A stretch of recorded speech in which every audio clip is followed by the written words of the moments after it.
औषध जो आरोग्य तो तन नाय दर्द जाय पण तंदुरस्त तन मन बने स्वाध्याय सतत जो थाय आजीवन बदलाय जाय हो स्वाध्याय नारंग मां जीवन बदलाय जाय हो स्वाध्याय नारंग मां मन बुद्धि दिव्य थाय हो स्वाध्याय नारंग मां मन बुद्धि दिव्यताय हो स्वाध्याय नारंग मां अस्मिता आवी जाय भाव घणो उभराय अस्मिता विजय भाव घणो उभराय तन मन ना ताप जाय हो स्वाध्याय नारंग मां तन मन ना ताप जाय हो स्वाध्याय नारंग मां जीवन बदलाय जाय हो स्वाध्याय नारंग मां जीवन बदलाय जाय हो स्वाध्याय नारंग मां तेजस्वी तापमायला सारी विचराय तेजस्वी तापमायला सारी विचराय दीनता तो दूर थाय हो स्वाध्याय नारंग मां दीनता तो दूर जाय हो स्वाध्याय नारंग मां जीवन बदलाय जाय हो स्वाध्याय नारंग मां जीवन बदलाय जाय हो स्वाध्याय नारंग मां जगदीश पण ओळखाय हो स्वाध्याय नारंग मां जीवन बदलाय जाय हो स्वाध्याय नारंग मां जीवन बदलाय जाय हो स्वाध्याय नारंग मां गीताનું ગાન થાય સંસ્કૃતિનું પાન થાય ગીતાનું ગાન થાય સમાજ જીવન બદલાય જાય હો સ્વાધ્યાય નારંગમાં जीवन बदलाय जाय हो स्वाध्याय नारंगમાં અભય અહીંયા થવાય અજર બની જવાય અભય અહીંયા થવાય અજર બની જવાય અમર પામી જાય હો સ્વાધ્યાય નારંગમાં जीवन बदलाय जाय हो स्वाध्याय नारंगમાં जीवन बदलाय जाय हो स्वाध्याय नारंगમાં दानव मटी जीवन बदलाय जाय हो स्वाध्याय नारंगમાં पांडुरंग संग थाय स्वाध्याय शिखाय जाय पांडुरंग संग थाय स्वाध्याय शिखाय जाय पांडुरंगाय जाय हो स्वाध्याय नारंगમાં जीवन बदलाय जाय हो स्वाध्याय नारंगમાં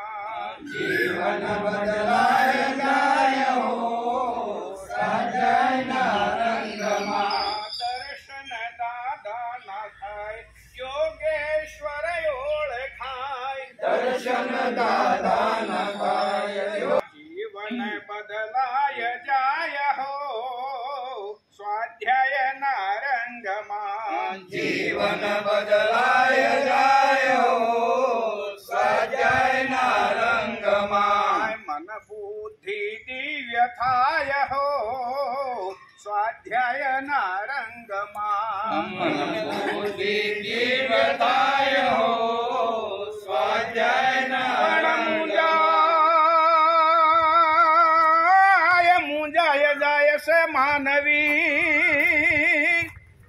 અને પોતાને ઓળખવામાં પણ ઈશ્વરને પણ ઓળખે જો સતત કરે સ્વાધ્યાય કેમ ભૂલાય નામ ભગવાનનું રે મને આનંદ થાય નામ બોલતા રે મને આનંદ થાય નામ બોલતા રે મારે હૈયે હરખ નવ માય કેમ ભૂલાય નામ ભગવાનનું રે મારે હૈયે હરખ નવ માય કેમ ભૂલાય નામ ભગવાનનું રે જેણે મુજને સૃષ્ટિમાં મોકલ્યો રે જેને મુજને સૃષ્ટિમાં મોકલ્યો રે મળી દીધો મનુષ્ય અવતાર કેમ ભૂલાય નામ ભગવાનનું રે વળી દીધો મનુષ્ય સ્થાન કેમ ભૂલાય નામ ભગવાનનું રે ભરા દૂધ માતાને સ્થાન કેમ ભૂલાય નામ ભગવાનનું રે મને પૂજીને બળ બહુ આપ્યા રે મને બુદ્ધિને આપ્યા રે બીજો સૃષ્ટિમાં મને શ્રેષ્ઠ કેમ ભૂલાય નામ ભગવાનનું રે દીધો સૃષ્ટિમાં મને શ્રેષ્ઠ કેમ ભૂલાય નામ ભગવાન કીધી વર્ષાની ધાર કેમ ભૂલાય નામ ભગવાનનું રે સૂર્ય ચંદ્ર ને જે સમકાવતો રે સૂર્ય ચંદ્રને જે સમકાવતો રે કરતો મુજને પ્રકાશની ભેટ કેમ ભૂલાય નામ ભગવાનનો રે ધરતો મુજને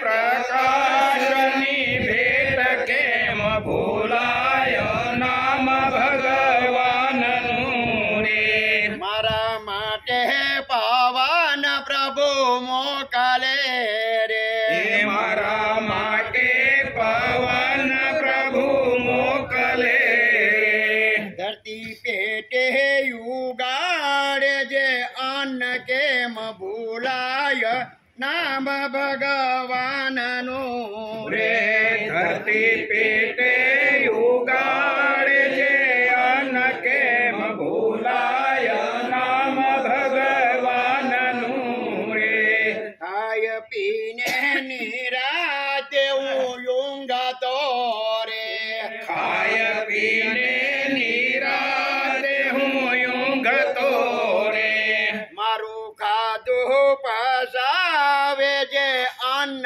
કેમ ભૂલાય નામ ભગવાનનું રે મારું ખાધું પચાવે જે અન્ન કેમ ભૂલાય નામ ભગવાનનું રે મારા જીવનની દોરી જેના હાથમાં રે રે મારા જીવનની દોરી જે હાથમાં રે કરતો લોહી તાણો અભિષેક કેમ ભૂલાય નામ ભગવાનનું રે કરતો લોહી તાણો અભિષેક કેમ ભૂલાય નામ ભગવાનનું રે સારી સૃષ્ટિને જે સંભાળતો રે સારી સૃષ્ટિને જે સંભાળતો રે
रे मुखे धरजो हरे नो नाम केम भूलाय नाम भगवान नु रे राम कृष्ण के शिव तमे बोलजो रे राम कृष्ण के शिव तमे बोलजो रे नाम केरो महिमा से अपार केम भूलाय नाम भगवान नु रे नाम केरो महिमा से अपार केम भूलाय नाम भगवान नु रे केम भूलाय नाम भगवान नु रे केम भूलाय नाम भगवान नु रे स्तुभ्यं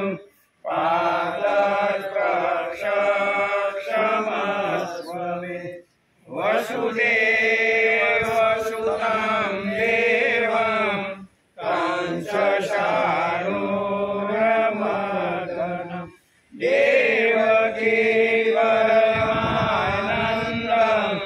कृष्णं वन्दे जगद्गुरुं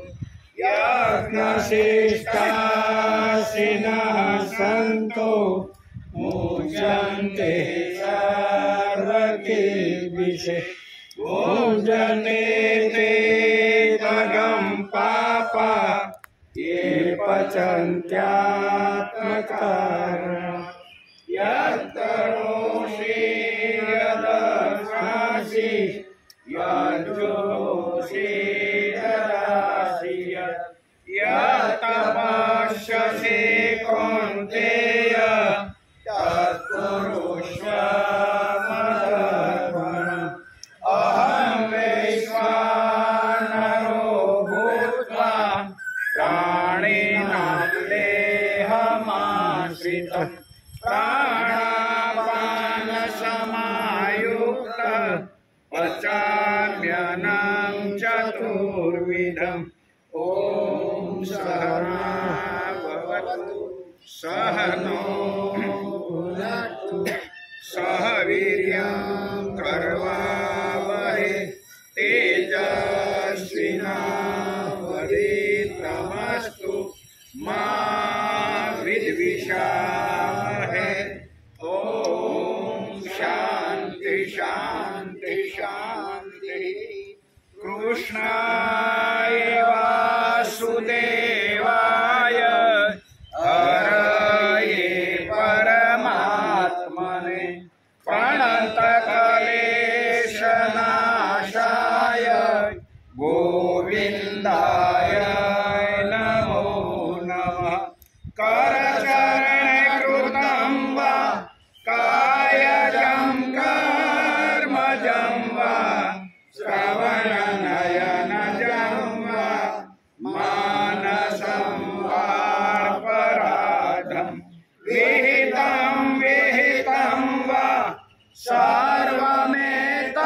सर्वमेतत्क्षमस्व जय जय करुणाब्धे श्रीमहादेव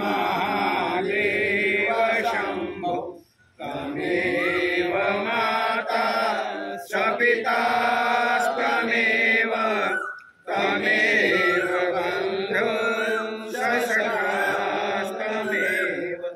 त्वमेव विद्यां द्रविणं त्वमेव त्वमेव सर्वं मम देव देव सुन्दरगोपालम् उरवरमालम् नयनविशालं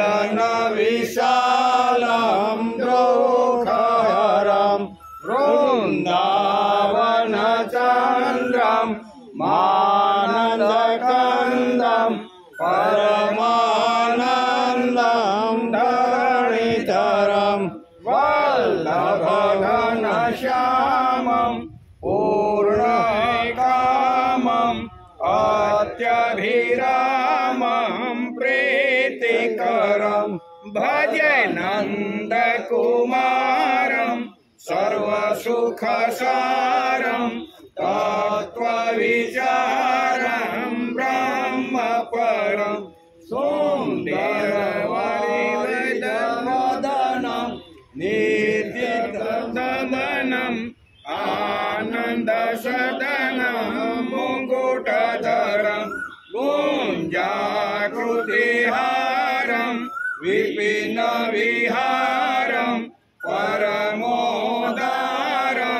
क्षीरहरं वल्लभपटपीतं कृतयुपवीतं करणवनीतं विबुधवरं भजे नन्दकुमारं सर्वसुखसारं तत्त्वविचारं ब्रह्म परं शोभितमुखधूलं यमुनाकुलं निर्तटयतुलं सुखदयरं मुखमण्डितरेणु सारितधेनु वादितवेणु मधुरसुरं वल्लभमतिविमलं शुभपदकमलं नखरुषिकमलं तिमिरहरं भजे नन्दकुमारं सर्वसुखसारं तत्त्वविचारं ब्रह्म परं शिरमुकुटसुदेशं कुञ्चितकेशं नटवरवेशं कामवरं मायाकृतमनुजं अलधरयनुजं प्रतिहरतनुजं भारहरं वल्लभव्रजपालं सुभगसुशालं हितमनुकालं भावहरं भजे नन्दकुमारं सर्वसुखसारं तत्त्वविचारं ब्रह्म परं इन्दीवरभासं प्रकटसुरासं कुसुमविकासं वंशीधरं हतमन्मथयमानं रूपनिधानं कृतकलगानं चीतहरं वल्लभमृदुहासं कुञ्जनिवासं विविधविलासं केलिकरं भजे नन्दकुमारं सर्वसुखसारं तत्त्वविचारं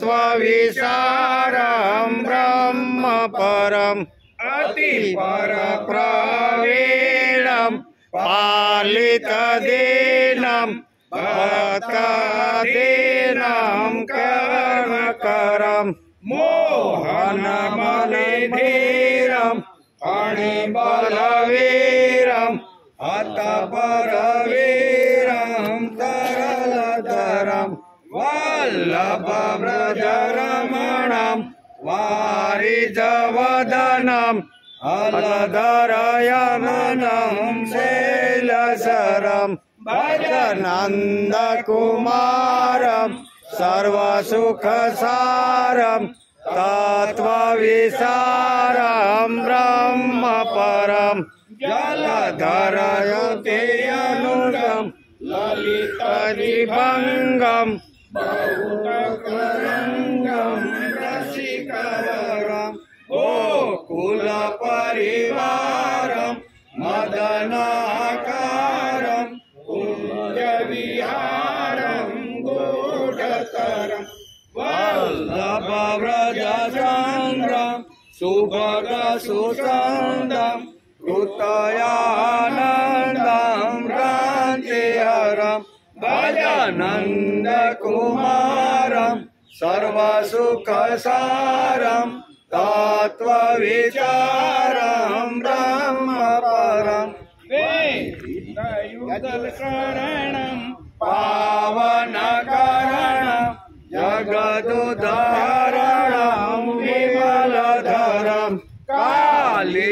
शिरगमनं कृतमणिनमनं दातिदयमनं मृदुलतरं वल्लभदुःखहरणं निर्मलचरणम् अशरणशरणं मुक्तिकरं भज नन्दकुमारं सर्वसुखसारं तत्त्वविचारं ब्रह्मपरम्। બહુ સરસ ભાઈ.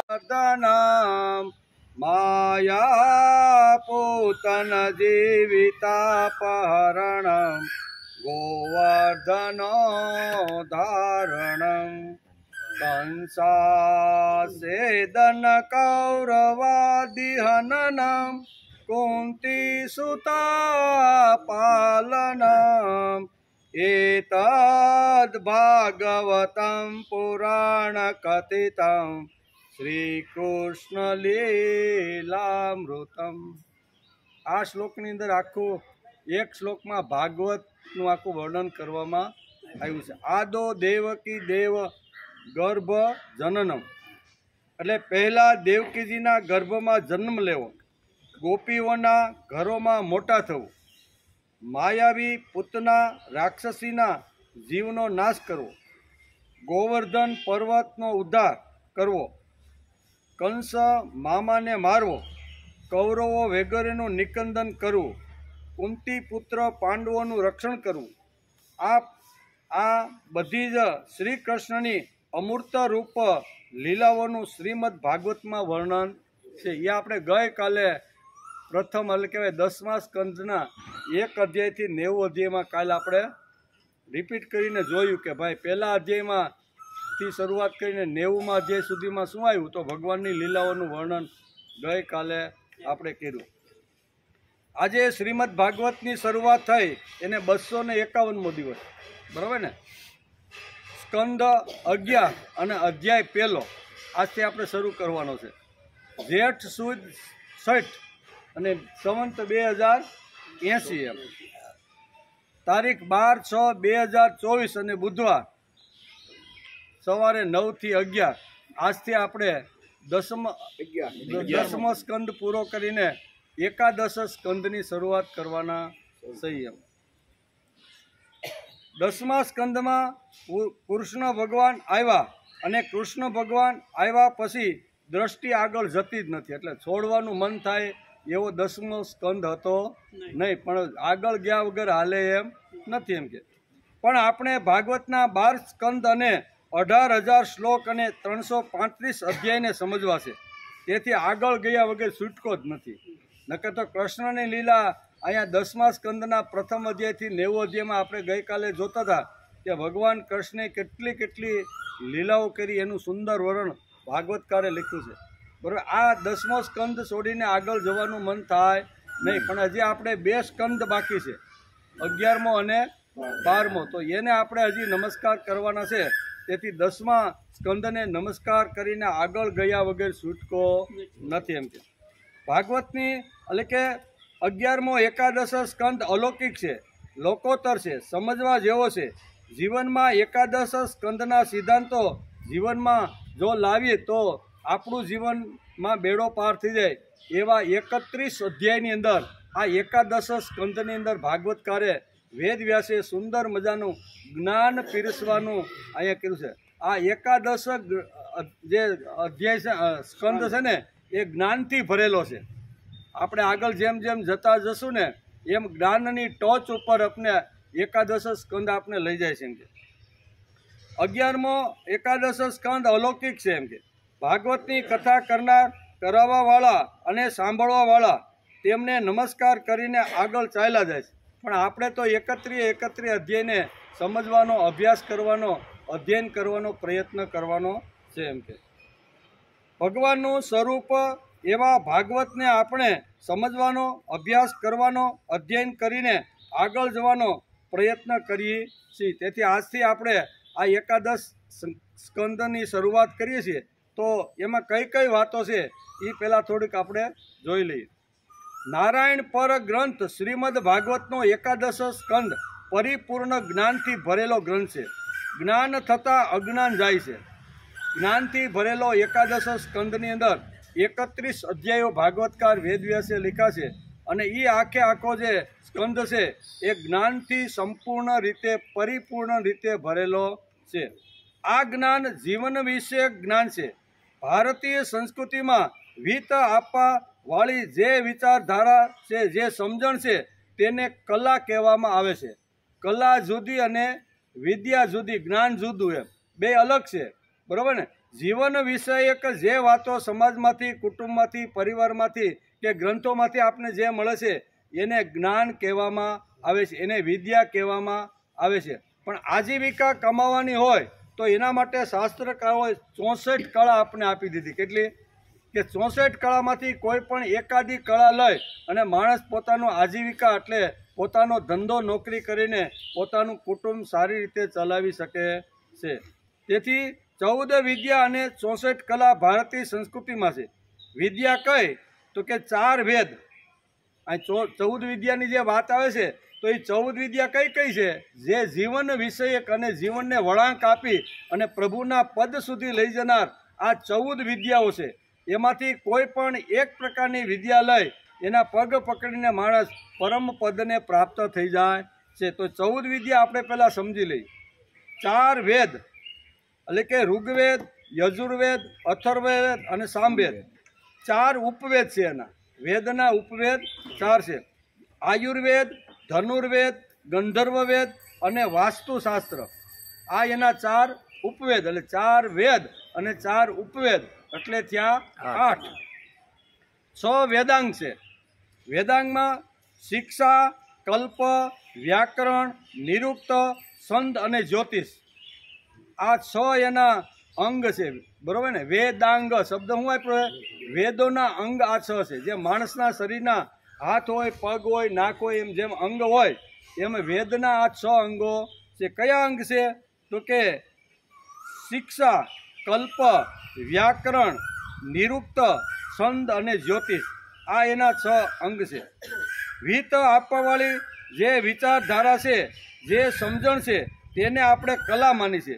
તેથી 14 વિદ્યા અને 64 કળા ભારતીય સંસ્કૃતિમાં આ 2 વાતો આપી છે. જીવન જો ઉત્કૃષ્ટ બનાવવા, તેજસ્વી બનાવવાનું હોય તો એના માટે 14 વિદ્યા છે.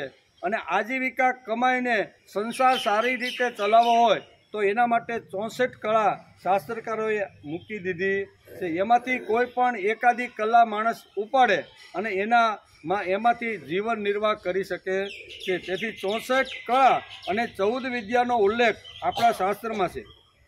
વાસ્તુશાસ્ત્ર 64 કલા કઈ છે? એકવાર આપણે કીધી હતી એટલે બધી કહેવાની જરૂર નથી, પણ કળાઓ થોડીક તો સમજવી પડે. એમાં વાસ્તુશાસ્ત્ર એ પણ કળા છે. માળાની ગૂંથણ કરવી, ફૂલ આપણી પાસે અલગ અલગ પીડા હોય અને સુંદર મજાની એની માળા હાર જો બનાવવાનો હોય ને તો એ પણ ભગવાને આપેલી માણસની કલા છે. પછી શરીર સુંદર બનાવવું એટલે આપણી ભાષામાં કહેવું તો બ્યુટી પાર્લર, એ પણ એક ભગવાને કલા આપી છે. એ કલા આપીને પોતાનો રોટલો આજીવિકા કમાઈ શકે છે. પછી ગીતમ, ગીતમ એટલે ગાવું, ગાવું, વાદ્યમ એટલે વગાડવું, નૃત્યમ એટલે નાચવું, આપણે કહીએ ને ઘણીવાર. આ બધી કલાઓ છે. નાટ્યમ છે, વીણાવાદન છે, આ બધા કલાની અંદર આવે છે. પછી શુકનનું જ્ઞાન, શુકન અપશુકન થાય એની વાર ઘણું આપને જ્ઞાન થાય. અને ભાગવતની અંદર અને મહાભારતની અંદર વારંવાર પ્રસંગો વેદવ્યાસે લખ્યા છે. જે વખતે દુર્યોધનનો જન્મ થયો ને એ વખતે અહીંયા વિદુરે ધૃતરાષ્ટ્રને કીધેલું કે આનો જન્મ થયો ને એ જ આ બધા અપશુકનો અત્યારે સામે આવીને ઊભા રહ્યા છે. તેથી એકનો જો તમે ત્યાગ કરી દેવો ને તો બાકીના બધા છોકરાને હસ્તિનાપુર બચી જશે. એટલે એ શુકન અપશુકન જાણતા હોય એને પણ એક કલા કહેવામાં આવે છે. એટલે કે શુકન અને અપશુકન વિવિધ દેશનું જ્ઞાન. બરાબર? જે 200 દેશ આ ધરતી ઉપર છે એમાં કયા દેશમાં કેટલી જનસંખ્યા છે, કેવું વાતાવરણ છે, કેવી રીતનું છે એ બધું જાણતો હોય એને પણ એક કલા કહેવામાં આવે છે. આ બધી કલા છે. પછી સૂત્ર ક્રીડા, બરાબર ને? એટલે સૂત્ર ક્રીડા એટલે જનોય બનાવ, આપણે સૂત્રમાંથી જે કાંઈ કાંટીને આપણે જે કાંઈ કપડાં અથવા એનું જે કાંઈ જનોય જે કાંઈ બનાવીને એને સૂત્ર ક્રીડા કહે છે. એ પણ એક કલા છે. પછી બહુરૂપી બનવું, આપણે ગામડામાં ઘણીવાર આવતા, શહેરમાં પણ આવી રીતના આવે. આજે કંઈક જુદો વેશ પહેરીને આવે, કાલ પાછો ઈનોય માણસ કંઈક જુદો રૂપ લઈને આવે, એટલે એને બહુરૂપી બનવું. પછી ચર્મ વિજ્ઞાન, સુથારી કામ, માટલા બનાવવા, દરજી કામ, રૂપરત્ન, પછી તર્ક વિદ્યા. આમ 64 કલા આપી છે ભારતીય સંસ્કૃતિમાં. કેટલી? 64 કલા અને 14 વિદ્યા. કલા છે એ આજીવિકા માટે છે, અને અહીંયા કલા છે એ આજીવિકા કમાવા માટે છે, અને વિદ્યા છે એ જીવન જીવવા માટે છે. 4 વેદ, 4 ઉપવેદ અને 6 એના ઉપાંગ. આમ કરીને 14 જે વિદ્યા છે એ જીવન જીવવા માટે છે. મારે જીવન કેવી રીતનું જીવવું એ આ 14 ઉપર આધાર રાખે છે. આ સ્કંદમાં જ્ઞાન ભરપૂર છે. 14 વિદ્યા અને 64 કલા છે. જીવન ઉન્નત બનાવવાવાળી જે વિચારધારા છે, જે સમજણ છે, તેને અમે જ્ઞાન કહીએ છીએ. જીવન સમજાવવાવાળી, બરાબર ને? જીવન સમજાવવાવાળી, જીવનને ઉન્નત બનાવવાવાળી જે કાંઈ વિદ્યાઓ છે એને આપણે ત્યાં જ્ઞાન કહેવામાં આવે છે. એટલે કે એને જ્ઞાન કહેવામાં આવે છે, એને આપણે વિદ્યા કહી છે. આવા જ્ઞાનથી ભરેલો આ 11 સ્કંદ છે. 11 સ્કંદમાં શું આવે છે એ જો પહેલાં સમજી લીધું હોય ને તો આ આખો અધ્યાય આપણે છેલ્લે સુધી સમજવામાં અગવડ પડશે નહીં. તે સમજવા માટે, અભ્યાસ કરવા માટે, અધ્યયન કરવા માટે આજે આપણે 11 સ્કંદથી શરૂઆત કરીએ છીએ. અહીંયા બેઠેલો જે વર્ગ છે તે વિચારવાળો વર્ગ છે. જ્ઞાન શું છે અને જ્ઞાનની આવશ્યકતા શી છે તે સમજવા માટે જ અમે ભેગા થઈએ છીએ, બરોબર? માણસ આવે એટલે થોડું કંઈક તો રાગ આવે, દ્વેષ આવે. 2 માણસ ભેગા થાય ને પછી ઘર હોય, કુટુંબ હોય, સમાજ હોય, પરિવાર હોય, કોઈ પણ જગ્યાએ ધંધો, નોકરી, કોઈ પણ જગ્યાએ 2 જણા ભેગા થાય એટલે થોડો ટક્કર તો થવાની. આ એક નક્કી જ વાત છે. તેથી શાસ્ત્રકારો કહે છે કે આ બધું જે વખતે આપણે વિદ્યા જ્ઞાનની ઉપાસના કરવા માટે જે જગ્યા ઉપર આપણે આવી છીએ એ જગ્યા ઉપર આવતા પહેલાં દરવાજાની બહાર બધો જે કાંઈ વ્યવહાર હોય છે, રાગ હોય છે, દ્વેષ હોય છે, એકાબીજા પ્રત્યે આપણે થાય કે આ ક્યાં મારી બાજુમાં બેઠો, ઘણીવાર આવું પણ થાય. તો આ બધું દરવાજાની બહાર મૂકીને આપણે આવવાનું છે. અહીંયા આવ્યા પછી અમે બધા એક VR1, અંગ્રેજીમાં એને કહે છે, અમે બધા એક જ ભગવાનની છત્ર છાયા નીચે 2 કલાક માટે અમે અમારો જીવન વિકાસ કરવા માટે આવીએ છીએ. અમે જ્ઞાનની ઉપાસના કરવા માટે આવીએ છીએ. તેથી અહીંયા આવ્યા પછી બીજો નહીં, બરાબર? બીજા પ્રત્યે રાગ નહીં, બીજા પ્રત્યે દ્વેષ નહીં, બરાબર? એટલે Brotherhood under the ફાધરહુડ of God, અંગ્રેજીમાં કહે છે કે અમે બધા ભગવાનની છત્ર છાયા નીચે, વડલાની નીચે 2 કલાક માટે અમે જ્ઞાનની સાધના કરવા માટે, જ્ઞાનની ઉપાસના કરવા માટે, વિદ્યાને સમજવા માટે, જે વિદ્યા સમજી અને એ વિદ્યા અમને ભગવાનના પગ સુધી લઈ જાય છે, એ સમજણ અમારી અંદર નિર્માણ થાય તેના માટે 2 કલાક અમે અમારો ઘર, અમારો વ્યવહાર, અમારો પરિવાર, અમારો જે કાંઈ છે એ બધું જ છોડીને 2 કલાક માટે અમે ભગવાનના સાનિધ્યમાં, ભગવાનના વિચારો સાંભળવામાં, ભગવાને જે કાંઈ વાતો ભાગવતના અંદર જે મૂકી છે એને સમજવા માટે અમે આવીએ છીએ.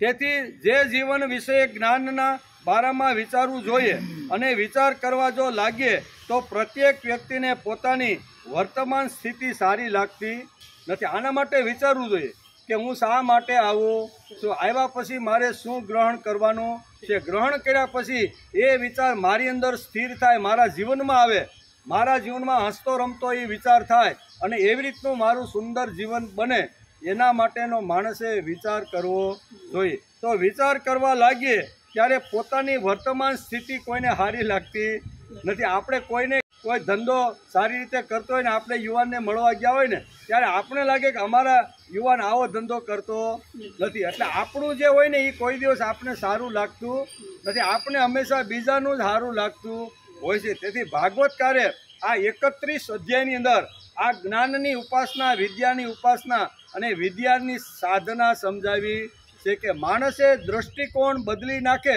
એટલે માણસ સુખી થઈ જાય છે. વિધાયક દૃષ્ટિકોણ આવવો જોઈએ.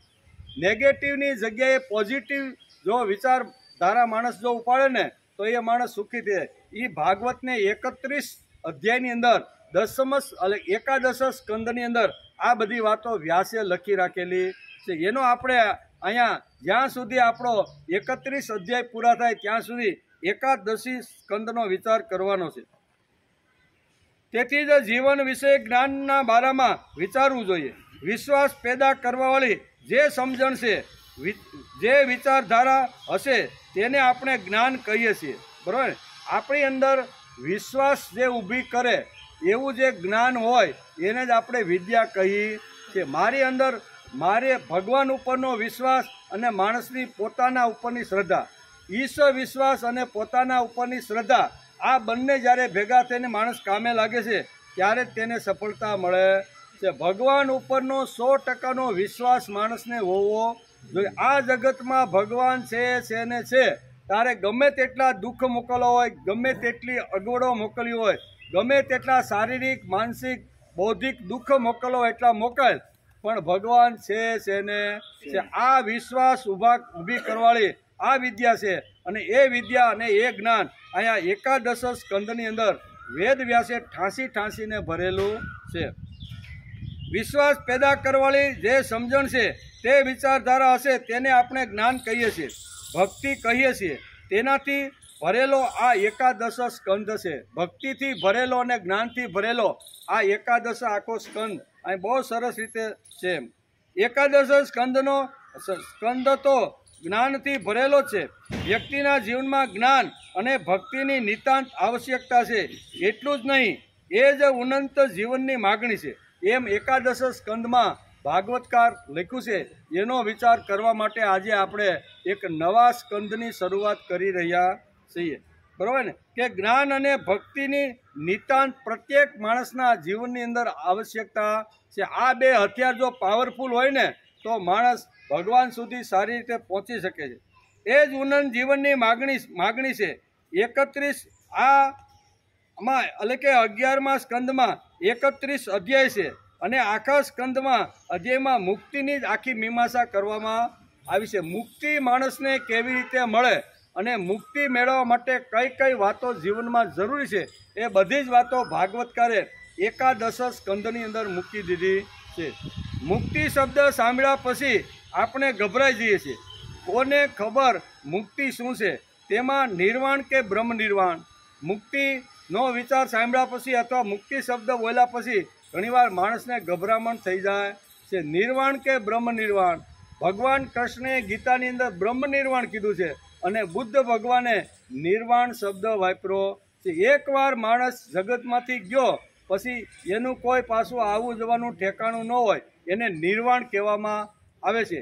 એના કરતાં ભગવાન એક ડગલું આગળ જઈને કહે છે કે જીવ ફક્ત નિર્વાણ નહીં પણ બ્રહ્મ નિર્વાણ છે. અહીંથી ગયેલો જે જીવ છે પોતાના જે કાંઈ કર્મો લઈને ગયો છે એ જ પાછા કર્મ લઈને પાછો આ જગતની અંદર આવવાનો છે. એના માટે બ્રહ્મ નિર્વાણ ભગવાને અહીંયા ગીતાની અંદર પણ શબ્દ વાપરેલો છે. બુદ્ધ કરતાં ભગવાન કૃષ્ણ એક ડગલું આગળ ગયા છે એમ કે ગીતા કહે છે કે બ્રહ્મ નિર્વાણ છે.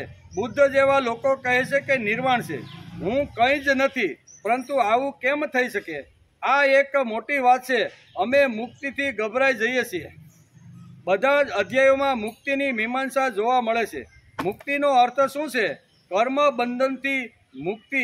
આ પ્રથમ મુક્તિ છે. કર્મ બંધનથી માણસની મુક્તિ થઈ જવી જોઈએ. બરાબર. કર્મ ક્યાંય ભેગું કે આડું જે વખતે આપણે ભક્તિ કરતા હોય, જ્ઞાનની ઉપાસના, જ્ઞાનની સાધના કરતા હોય, એ વખતે મને કોઈ પ્રકારનું કર્મ ચીટકેલું ન હોય એને જ મુક્તિ કહેવામાં આવે છે. મુક્તિ એટલે આ કે જે વખતે મારી ભક્તિ ચાલતી હોય, સાધના ચાલતી હોય, જ્ઞાન અથવા આવી રીતનું કંઈ ઉપાસના ચાલતી હોય તો એ વખતે હું અને મારો ભગવાન જ બે જ હોવા જોઈએ. બાકીનો જે વ્યવહાર છે એમાંથી માણસે નિવૃત્તિ થઈ જવું, એનું નામ મુક્તિ કહેવામાં આવે છે. એટલે કે બધા અધ્યાયોમાં મુક્તિની મીમાંસા છે. તેમાં કર્મોની આવશ્યકતા ખતમ થઈ જાય છે. વ્યક્તિ ત્યાં સુધી કર્મ કરે છે જ્યાં સુધી અપૂર્ણ છે ત્યાં સુધી કર્મ કરે. કંઈ જરૂરિયાત લાગે ત્યાં સુધી માણસ કર્મ કરતો રહેલો છે. પણ બધું જ જ્ઞાન હોય, ભક્તિ હોય, કર્મયોગ હોય કે વિત્ત હોય કે કોઈ પણ હોય, એ પૂર્ણતાની ટોચ ઉપર જ્યારે માણસ પહોંચે છે ત્યારે એને કર્મ કરવાની જરૂર રહેતી, એ પોતે જ કહેશે કે બસ હવે ઓડકાર મને આવી ગયો છે, હવે હું અને મારો ભગવાન, આને મુક્તિ જ કહેવામાં આવે છે. બધા અધ્યાયમાં મુક્તિની મીમાંસા છે, તેમાં કર્મોની આવશ્યકતા ખતમ થઈ જાય છે. વ્યક્તિ ક્યાં સુધી કર્મ કરે છે કે જ્યાં સુધી અપૂર્ણતા છે ત્યાં સુધી. કામના ક્યારે ઊભી થાય છે કે જ્યાં સુધી અપૂર્ણતા છે ત્યાં સુધી કામના ઊભી થાય છે. મારામાં કંઈ ઓછું છે એમ જ્યાં સુધી લાગે છે ત્યાં લાગે. સવારે ઉઠો પ્રથમ શું લાગે કે ભલે મને ચા જોઈ. બાપાવાળી ગામડામાં રહેતા હોય અને બીડીના બરોબર બંધાણી હોય તો ઓશિકા નીચે એક જોડીને બાકસ રાખેલી હોય, એટલે બીડીની જગ્યાએ મને શું કહેવાય, ચાની જગ્યાએ મને બીડી મળે તો હું પૂર્ણ થાઉં છું. એટલે ઘણીવાર ચા છે, બીડી છે, માવો છે, એ લીધા વગર માણસ પૂર્ણ થતો નથી એવું એને લાગતું હોય છે. અપૂર્ણતા વગર કર્મ ન થાય. સવારે ઉઠ્યા પછી માણસને અપૂર્ણતા લાગે છે, તેથી આ બધી વાતો આવે છે. ચા વગર રહેવાશે નહીં, તેથી કર્મ કરવાનો પ્રયત્ન શરૂ થાય છે. આ કર્મની આવશ્યકતા ખતમ કરી નાખવામાં આવે. અપૂર્ણતા ખતમ ક્યારે એટલે કે કરવામાં આવે તો જ માણસને મુક્તિ મળે. અપૂર્ણતા છે, આવશ્યકતા છે, આ બધી વાતો જો ખતમ કરવામાં આવે તો એને મુક્તિ કહેવામાં આવે છે. આપણે અહીંયા 2 કલાક માટે બેઠા છીએ, બરોબર ને? તો 2 કલાક માટે દરવાજાની બહાર અમે બધો વ્યવહાર છે, ઘર છે, કુટુંબ છે, ધંધો છે, જે કાંઈ અમારી નાની મોટી જરૂરિયાતને હશે એને 2 કલાક અમે બહાર મૂકીને આવ્યા છીએ. અમે 2 કલાક માટે અહીંયા આવીને માણસ જે વાંચે અને સાંભળે છે એની એ મુક્તિ છે. આપણે 2 કલાક પણ આવશ્યક અને અપૂર્ણતા ખલાસ કરી શકતા નથી. અહીંયા આ આવન જાવન શરૂ થાય છે તો મુક્તિ ક્યાંથી મળે ભાઈ? ફોન આવ્યો એટલે ઊભો થઈને ભાગ્યો, બરાબર ને? કે ભાઈ ફોન આવ્યો છે એટલે ભાગવા માંડો, એટલે એમ મુક્તિ મળે ને. આપણી 2 કલાક માટે પણ આપણી સાધનાની અંદર આપણું આવી રીતનો સંયમ હોતો નથી. સંયમ 2 કલાક સુધી માણસે પાળવાનો પ્રયત્ન કરવો જોઈએ. કર્મ બંધનથી મુક્તિ મેળવવા માટે શું ગૃહ ત્યાગ કરીને ચાલ્યા જવું? ગૃહ ત્યાગ કરવાથી પણ માણસને મુક્તિ મળતી નથી. જ્યાં સુધી કર્મ થાય છે ત્યાં સુધી કામના રહે છે, અને કામના હશે ત્યાં સુધી માણસની અંદર અપૂર્ણતા તો રહેશે ને રહેશે. માનો કે 16 વર્ષનો કોઈ યુવાન હોય, ઘર છોડી અને વસ્ત્ર ભગવા પહેરીને ગંગા નદીના કિનારે જાય, એને એમ થાય ઘરનો ત્યાગ કરું, ગૃહનો ત્યાગ કરું અને આ બધું છોડીને હું ગંગા નદી કિનારે જાઉં. થોડા વર્ષ ધીમે ધીમે શરૂ થાય અને ઘરમાં જે સંસાર હોય એના કરતાં 2, 5, 15 શિષ્યો મૂંડી અને નવું બધું ઊભું કરીને ઊભું કરે કે નહીં? થાય જ છે એમ કે. એટલે કર્મ બંધનથી મુક્ત થવા માટે એના માટે જ્ઞાન જ એવું એક હથિયાર છે કે જેનાથી માણસ પોતાની આવશ્યકતા છે, પોતાની જે જરૂરિયાત છે એ જરૂરિયાત ઉપર સંયમ રાખી શકે છે. તેથી ભાગવતકાર વેદવ્યાસે કર્મ બંધનમાંથી મુક્તિ મેળવવા માટે 11 સ્કંદમાં જ્ઞાનની ઉપાસના સમજાવી છે. જ્ઞાનની મીમાંસા ભાગવતકારે 31 અધ્યાય સુધી આપણે આ વાતો સમજાવવાના છે. ભાગવતકાર વેદવ્યાસ 11 સ્કંદમાં લખે છે કે વિશ્વાસ પેદા કરવાવાળી જો સમજણ હશે તેને જ આપણે જ્ઞાન કહીએ છીએ. મારી અંદર વિશ્વાસ, પ્રભુ ઉપર વિશ્વાસ, પડોશી ઉપર વિશ્વાસ, બરાબર ને? આ બધા ઉપર વિશ્વાસ જે પેદા કરવાવાળી છે એને જ આપણા શાસ્ત્રમાં જ્ઞાન કહેવામાં આવે છે. મને મારા ઉપર વિશ્વાસ હોવો જોઈએ, ભગવાન ઉપર વિશ્વાસ હોવો જોઈએ. લવધાય નેબર, પડોશી ઉપર પણ માણસનો વિશ્વાસ હોવો જોઈએ. આ વિશ્વાસ કરવાવાળી જે વિદ્યા છે એને આ ભારતીય સંસ્કૃતિમાં એને જ્ઞાન કહે છે. એ જ્ઞાનની ઉપાસના 31 અધ્યાયની અંદર ભાગવતકારે સુંદર રીતે વર્ણવી છે. ભાગવતકાર વેદવ્યાસ 11 સ્કંદમાં લખે છે કે વિશ્વાસ પેદા કરવાવાળી જે સમજણ હશે તેને જ્ઞાન કહેવામાં આવે છે. ભક્તિ સમજાવવાવાળી, વિશ્વાસ પેદા કરવાવાળી જે વિચારધારા હશે તેને અમે જ્ઞાન કહીએ છીએ. આમાં ભરપૂર 11 સ્કંદની અંદર ભરપૂર આવી રીતનું જ્ઞાન છે. તેથી આ 11 સ્કંદ કેવો છે એનું આગળથી જો થોડુંક આપણે વિચારી લઈએ તો એના ઉપર આપણે પ્રેમ બેસે. જે જ્ઞાન આપણે સમજવાનું છે એ જ્ઞાનની કઈ વાતો છે એ જો આવે તો આપણે વધારે સમજી શકીએ. આપણે તેનાથી ભરેલો કર્મ બંધનથી મુક્તિમાં કર્મની ખતમ થઈ જાય છે અને કર્મ કરીને મુક્તિમાં પરિણામ પણ ખતમ થઈ જાય છે. કર્મ કર્યા પછી તેનું પરિણામ મળે છે. બાહ્ય દ્રષ્ટિથી જેટલું મળે છે તે પરિણામ નથી, પણ આંતરિક માણસની આવી રીતની વૃદ્ધિ થઈ જાય છે. અમે જે કર્મ કરીએ છીએ તેના સિક્કા ઇમ્પ્રિન્ટ આવે છે, તેથી પરિણામ ખલાસ થવું એ મુક્તિ. મુક્તિ એટલે શું છે ભાઈ? મુક્તિ એટલે કાંઈ ગંગા નદીના કિનારે જવું, ગૃહ ત્યાગ કરી દેવાનો એટલે માણસને મુક્તિ મળે એવું નથી. પણ મારી આવશ્યકતા મારી પૂરી થઈ ગયેલી હોવી જોઈએ. હવે મને આવશ્યકતા પણ નથી અને જરૂરિયાત પણ નથી. આને કહેવામાં આવે છે મુક્તિ. આમ મુક્તિનો અર્થ છે કર્મ બંધનથી મુક્તિ અને કર્મ કરીને મુક્તિ. આવું શ્રેષ્ઠ જ્ઞાન એકાદશ સ્કંદમાં ભાગવતકાર વેદવ્યાસે લખ્યું છે. માણસ જ્ઞાનથી પરિપૂર્ણ હશે તો જે દુઃખો આવશે તે દુઃખ લાગશે. જો જ્ઞાન માણસની પાસે પરિપૂર્ણ જ્ઞાન હશે ને તો વ્યવહાર કરી સંસાર કરી એટલે સુખ દુઃખ તો આવવાના. પણ જે વખતે સુખ દુઃખ આવે છે એ જો જ્ઞાન હશે તો સુખ દુઃખ તરફ જોવાનો વિધાયક દ્રષ્ટિકોણ હશે ને તો દુઃખ આપણને લાગશે નહીં, એમ ભાગવતકાર કહે છે. માણસ જ્ઞાનથી પરિપૂર્ણ છે. વ્યાવહારિક જીવનમાં પારિવારિક લોકો માટે મુક્તિ એટલે દુઃખ, દૈન્ય અને દારિદ્ર્યથી મુક્તિ. પ્રત્યેક વ્યક્તિ હેરાન છે. તે માણસની હેરાનગતિ શું છે કે કેટલાક દુઃખો આવેલા છે અને કેટલાક દુઃખો આવી ગયા. વિવંચતા એટલે કે ભ્રમ એ જ વ્યક્તિનું દુઃખ છે. આ દુઃખથી મુક્તિ જોઈએ છે. કોઈ પણ સ્થિતિમાં ભક્તિની નિતાંત આવશ્યકતા છે. દુઃખથી મુક્તિ એટલે શું દુઃખ આવશે જ નહીં? દુઃખ તો આવશે જ ભાઈ. દુઃખથી મુક્તિ એટલે દુઃખ તો આવશે જ. દુઃખ લાગશે જ એવું નહીં, દુઃખ તો માણસને લાગવાનું છે. વાણીમાંથી કોઈ શબ્દ નીકળે અને કોઈના દિલ સુધી એને ન ગમતો શબ્દ જાય તો માણસને દુઃખ થાય. એમ દુઃખ તો આવવાના છે. દુઃખ તો જે આપણે ભોગવતા રહેલા છે આજે પણ છે અને આવતા રહેવાના છે. જીવનનો દ્રષ્ટિકોણ એટલે કે આઉટલુક બદલી જાય તો દુઃખ લાગશે નહીં, પણ લાગે નહીં. દુઃખ, દૈન્ય અને દારિદ્ર્ય કાઢવા હોય તો માણસે પોતાનો જીવન દ્રષ્ટિકોણ બદલવો જોઈએ. બરાબર? જીવન જો બદલવાનું હોય તો માણસનો દ્રષ્ટિકોણ બદલવો જોઈએ. સુખ આવશે, દુઃખ આવશે, દારિદ્ર્યતા આવશે, પણ આવ્યા પછી શા માટે આવ્યું છે એનું જો જ્ઞાન હશે, એની જો સમજણ હશે ને તો આવનાર દુઃખ લાગશે નહીં.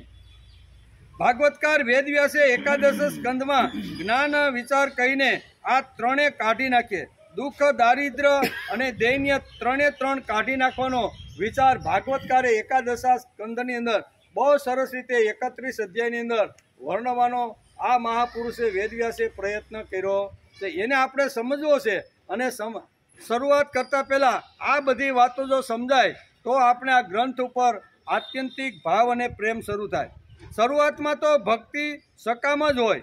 સકામ ભક્તિ હોય તેમાં કંઈ ખોટું નથી. શરૂઆતમાં માણસ જ્યારે ભક્તિના પગથિયા ચડવાની શરૂઆત કરે ને તો લાલચ વગર કોઈ ભક્તિ કરતું નથી. તમે આવો, તમને ખાવાનું મળશે, બેસવાનું મળશે, પાણી પીવાનું મળશે, ઉપર ઠંડક માટે આ બધી થોડી ઘણી આવી રીતની લાલચ આપો તો માણસ એ બેઠકમાં બેસવાનો પ્રયત્ન કરે એમ છે.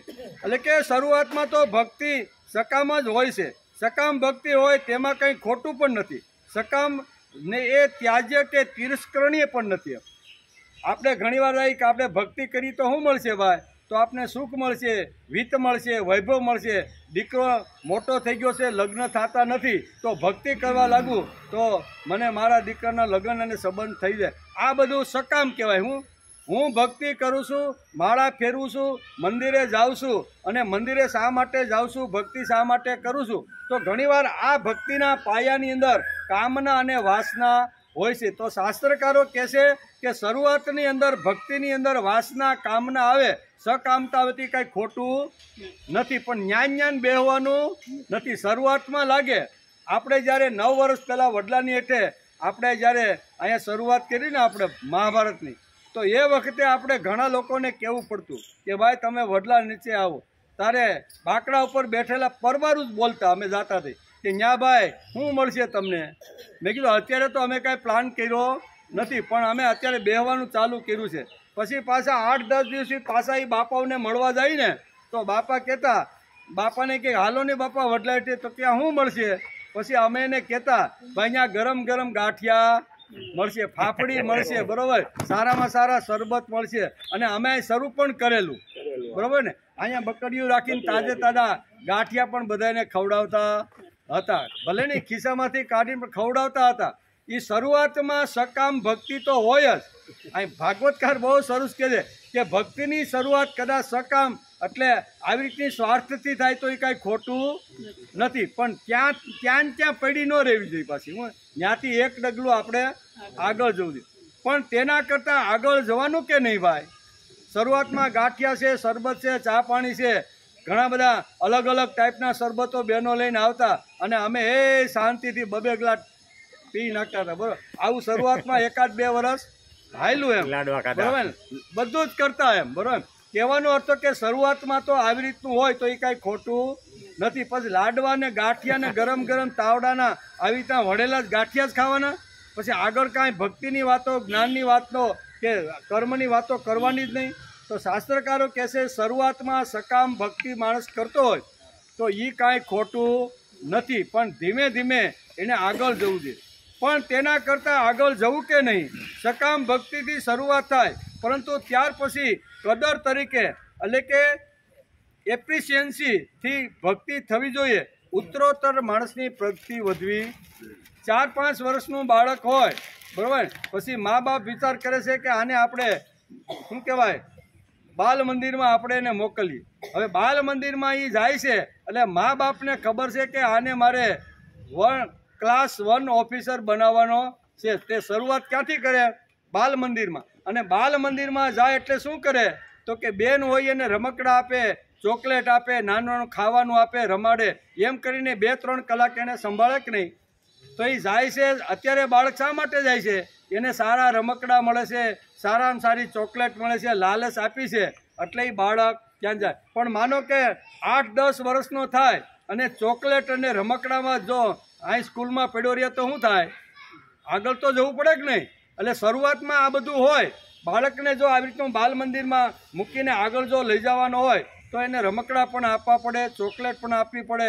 એમ કરીને અહીંયા શું કહેવાય બાલ મંદિર ઉપર વધારે પ્રેમ રહે અને ઘરનો પ્રેમ ઓછો થાય, એના માટે ઘણા બધા પ્રયત્નો થતા હોય છે. એટલે જ્ઞાન પાછું પડ્યું રહેવાનું નથી. લાડુ આપે છે તે વખતે માં જો લાડુ નહીં આપે તો સારી ન લાગે. માં પાસેથી અપેક્ષા એટલે કે એક્સપેક્ટેશન પણ છે, પણ તેનાથી આગળ વધવું કે નહીં. સકામ ભક્તિ ઉપરથી નિષ્કામ ભક્તિ ઉપર કેવી રીતે જવું તે ભાગવતના 11 સ્કંદની અંદર ભાગવતકાર વેદવ્યાસે લખ્યું છે કે શરૂઆતમાં સકામ ભક્તિ માણસની હોય, પણ એનાથી પછી આગળ જે નિષ્કામ ભક્તિ છે એના ઉપર કેમ જવું એ 31 અધ્યાયની અંદર અહીં ભાગવતકારે લખ્યું છે. આ દ્રષ્ટિથી ભાગવતના 11 સ્કંદ તરફ જોઈશું તો સૌથી વધારે આવશ્યક મહત્વનો છે, વર્ણનીય છે, ચિંતનીય છે, મનનીય છે, આચરણીય છે. કોઈ સ્કંદ જો શ્રેષ્ઠ હશે તો આ 11 સ્કંદ છે. એની અંદર આ બધી વાતો ભાગવતકારે 31 અધ્યાયમાં લખી રાખી છે. તેમાં જીવનની અંતિમ વિકાસની પગથી બતાવી છે.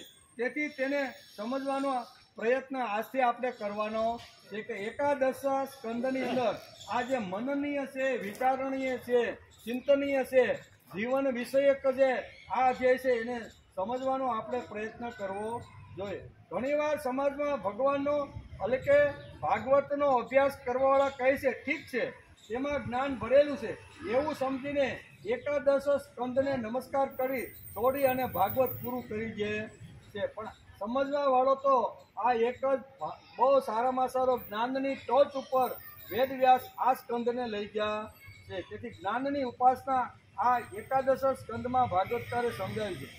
જ્ઞાનનો અર્થ લોકો એવો સમજે છે કે ઘટત્વ ચિહ્ન પટ અને ઘટત્વ ચિહ્ન ઘટ, ઘટપટની ચટપટ. વાસ્તવમાં જ્ઞાન અને વિજ્ઞાનથી 11 સ્કંદ ભરેલો, જ્ઞાન અને વિજ્ઞાનથી 11 સ્કંદ ભરેલો છે. પરમ ભગવત એટલે કે પરમ ભગવત ભક્ત એકનાથ મહારાજે 11 સ્કંદ ઉપર લખાણ લખ્યું છે તે એકનાથની ભાગવત તરીકે પ્રસિદ્ધ છે. એકનાથ મહારાજ જે થઈ ગયા ને, જ્યાં ભગવાને પાણી પીધું હતું, બરોબર ને, રોટલા ઘેડ્યા હતા, હંજવારી કાઢી હતી, એવા ભાગવતે એકાદશ સ્કંદ ઉપર આખું બહુ સરસ રીતે એને આખું એક ભાંગમાં લખ્યું છે. એકનાથ મહારાજ પરમ વૈષ્ણવ હતા, પરમ ભક્ત હતા. ત્રૈલોક્યનાથ તેમને ત્યાં પાણી ભરતા હતા. તેના ઘરમાં કામ કરી તો હું શુદ્ધ થઈ જઈશ એવું દ્વારકાધીશને લાગ્યું. તેથી દ્વારકા છોડીને 12 વર્ષ સુધી એકનાથના ઘરમાં આવી હંજવારી કાઢી, પાણી ભર્યું, બરોબર ને, પછી ફૂલ લાવી આપ્યા, રસોઈ બનાવી આપ્યા, પછી જે લોકો જમવા આવતા હતા એની પતરાળી ઉપડે, આ બધું કામ કેટલા વર્ષ સુધી કર્યું? 12 વર્ષ સુધી શ્રીખંડિયા તરીકે એને કામ કર્યું. આત્યંતિક પ્રેમ હોવો જોઈએ. રોજ જે ગીતાનો અભ્યાસ કરે છે ને એને તો એકાદશ સ્કંદ ઉપર આત્યંતિક પ્રેમ હોવો જોઈએ. શા માટે? તો બહુ ભાગવતકાર લખે છે કે એકાદશ સ્કંદ એટલે શ્રીમદ ભગવદ્ ગીતાની વધારીને બનાવેલો આવૃત્તિ. તેથી ગીતા વાંચવા વાળા લોકોએ એકાદશ સ્કંદ ઉપર આત્યંતિક પ્રેમ હોવો જોઈએ. ભગવાને કામ કર્યું છે એટલે ગીતાનું મહત્વ એટલા માટે છે, ભાગવતનું એકાદશ સ્કંદનું મહત્વ એટલા માટે છે કે ભગવાન જ્યારે આ સૃષ્ટિ છોડી અને જવાની જ્યારે તૈયારી કરતા હતા ત્યારે ભગવાને અહીંયા ઉદ્ધવને જે જ્ઞાન આપ્યું છે એને ઉદ્ધવ ગીતા તરીકે જગતની અંદર જાહેર કરવામાં આવી છે.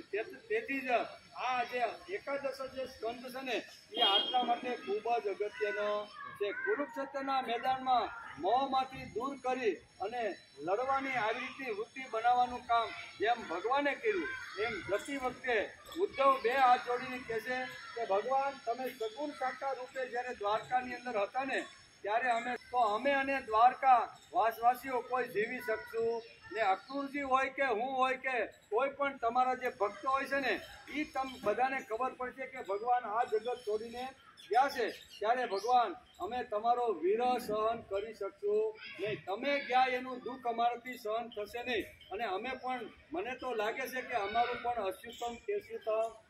આ મુદ્દો 2 હાથ જોડી અને ભગવાન જે જવાની તૈયારી કરે છે એ વખતે ઉદ્ધવ કહે છે ત્યારે ભગવાન કહે છે કે તારે અમારી પાછળ આવવાની કોઈ જરૂર નથી. હું જાઉં છું પણ મારું જે તત્વજ્ઞાન છે, મારી જે વિચારધારા છે, મેં કહેલા જે સિદ્ધાંતો છે ને એ સિદ્ધાંતો હું આ ધરતી ઉપર રાખીને જાઉં છું. ધરતી ઉપર રાખીને જાઉં છું એટલું જ નહીં, પણ આ જે બધા જે વિચારો છે ને એ વેદવ્યાસ જેવા મહાપુરુષ આ બધા વિચારોને સંકલિત કરશે અને એ ભાગવત બનાવશે ને એ ભાગવત જ મારું રૂપ થવાનું છે. ભાગવતને તમે મારું સ્વરૂપ સમજી અને જો એનો તમે અભ્યાસ અને નમસ્કાર કરશો ને તો તમે 24 કલાક મારી જોડે છો. એમ ભગવાને ઉદ્ધવને આ રીતે કીધું. તેથી એક કુરુક્ષેત્રમાં ગવાયેલી જે ગીતા છે એ મોહવશ થયેલા અર્જુને જેમાં શું કહેવાય પ્રવૃત્ત કર્યો યુદ્ધની અંદર, એવી રીતે ભગવાને અહીંયા ઉદ્ધવને આવી રીતના પ્રવૃત્ત કરે કે તારે ચિંતા કરવાનું કોઈ કારણ નથી. ગીતામાં મોહગ્રસ્ત અર્જુન છે તેને ભગવાને ગીતા સંભળાવી છે. તો એકાદશ સ્કંદમાં ભગવાને ઉદ્ધવને ગીતા સંભળાવી છે. તેથી એકાદશ સ્કંદ ખૂબ જ મહત્વનો અને ખૂબ જ અગત્યનો છે. ઉદ્ધવ ગીતા તરીકે આ સ્કંદની અંદર સુંદર વાતો ભાગવતકારે લખેલી છે. આપણે આજથી શ્રીમદ ભાગવતનો એકાદશ સ્કંદનો પ્રારંભ કરી રહ્યા છે. શાંતિથી ઉપાસના, ભક્તિ અને જ્ઞાનની ઉપાસના સમજી અને જો આ સાંભળવાનો પ્રયત્ન કરશું ને તો ભગવાને કરવાના છે. પાણીનો ટાઈમ થઈ ગયો જેમ કે અહીંયા આવી જાય એટલે સમજી જવાનું. વલ્લભભાઈ કીધું અહીંયા આવી જાવ ને એટલે તમારે સમજી જવાનું.